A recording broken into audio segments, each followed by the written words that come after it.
Good morning to everyone. मैं Bhawani sir A plus IAS academy में एक नए विषय के साथ इससे पूर्व अपने पढ़ चुके हैं स्थानीय स्वशासन, जिसका पहला भाग पंचायती राज, जिसको ग्रामीण स्वशासन के नाम से भी पुकारा जाता है। इनके बारे में अपने डिटेल से पढ़ चुके हैं। ग्रामीण स्वशासन की शुरुआत कहाँ से होती है, संरचना किस प्रकार से होती है, करंट में किस प्रकार से सवाल बनते हैं।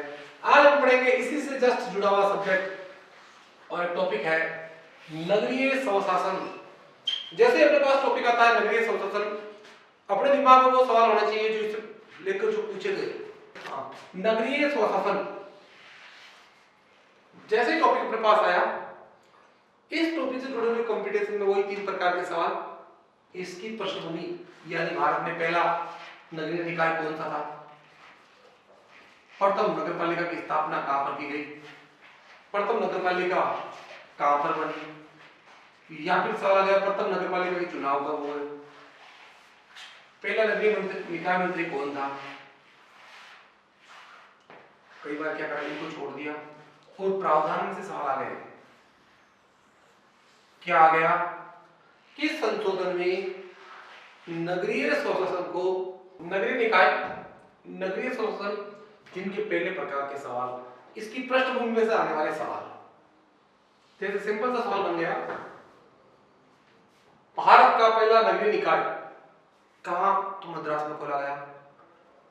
वही सवाल राजस्थान का गया कि राजस्थान की पहली नगरपालिका माउंट आबू में कब, 1864 में। नगरीय निकाय को लेकर 1870 में लॉर्ड मेयो द्वारा प्रस्ताव लाया गया सत्ता के विकेंद्रीकरण को लेकर, लेकिन वो सत्ता का विकेंद्रीकरण वास्तविक रूप से लॉर्ड रिपन ने 1881 और 82 में किया था। इसलिए लॉर्ड रिपन को स्थानीय स्वशासन का जनक माना गया है। 1907 में नगरीय स्वशासन को लेकर रॉयल कमीशन का गठन किया गया, जिसने 1909 में अपनी सिफारिश से नगरीय स्वशासन को लेकर दी, और वो 9 की सिफारिश से 1919 के अधिनियम में प्रांतीय सरकारों को नगरीय स्वशासन का अधिकार दिया गया। अब इसको लेकर कंपटीशन में सवाल गया, रॉयल कमीशन का संबंध है नगरीय निकाय से, पंचायती राज से, उद्योगों से, तो राइट हो गया नगरीय निकाय से।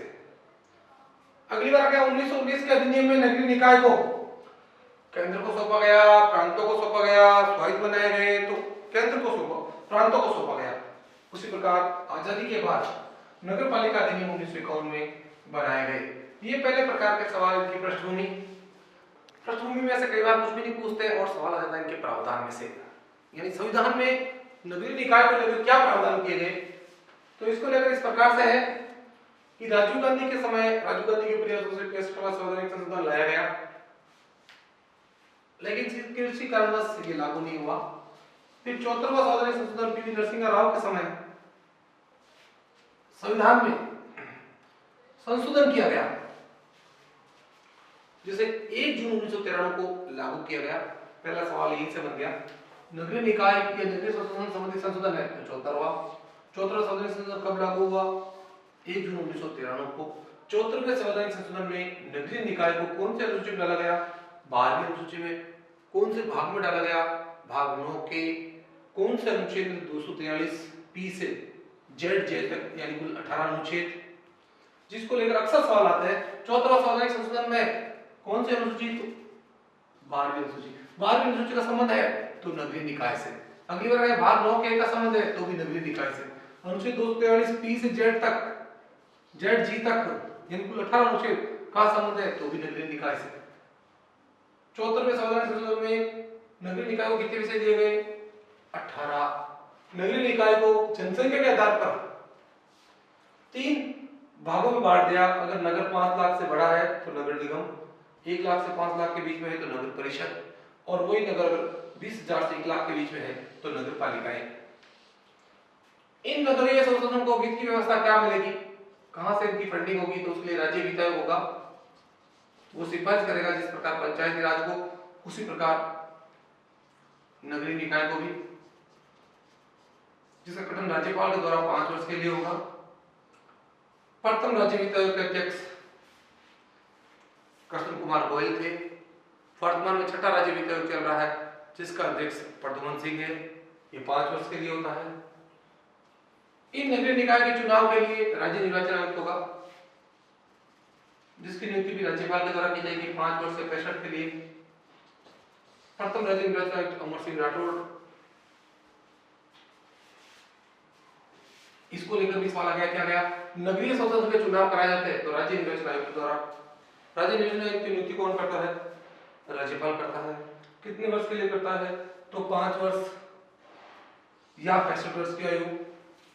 अब कई बार क्या होता है, इनमें से भी सवाल नहीं आते और सवाल आ गए करंट में से। तो अब फिर इसके बाद चर्चा करेंगे करंट की। नगरीय स्वशासन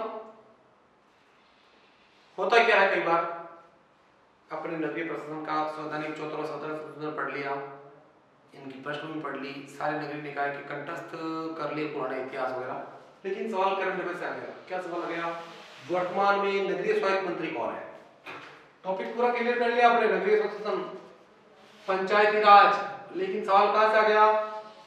करंट में से। और अक्सर आते हैं वर्तमान में राजस्थान में नगर पालिकाएं हैं 169, तो अगली बार आ गया नगर परिषद है, उससे अगली बार आ गया नगर निगम है, और कई बार क्या करता है, वर्तमान में राज्य में नगरीय निकाय है 213। टॉपिक वही है लेकिन सवाल करंट से दे दिया। क्या दे दिया?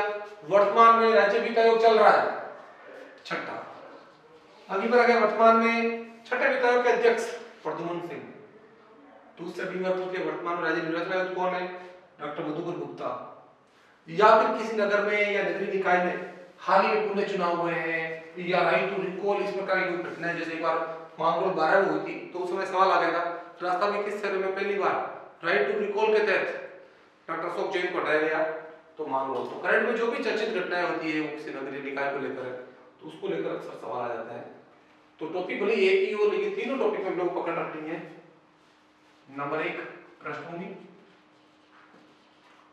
नंबर 2 संवैधानिक प्रावधान, और नंबर 3 करंट अफेयर्स।